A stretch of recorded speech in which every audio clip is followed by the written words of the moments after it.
Istimewa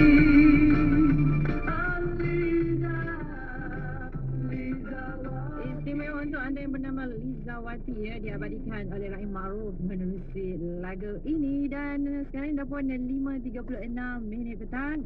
Seketika kita ikuti dulu ya sketsa bahasa yang diterbitkan oleh Nur Azlina Ibrahim. Di mana silapnya? Perkataan Oleh dan akan dalam konteks tertentu.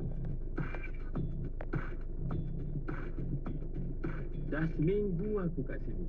Aku dah siapkan kerja yang diarahkan oleh pengarah.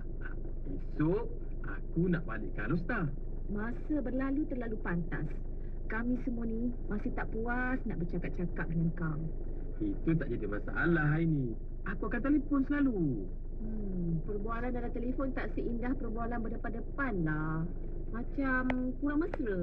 Kalau macam tu, kita mulakan perhubungan melalui surat menyurat pula. Sekarang ni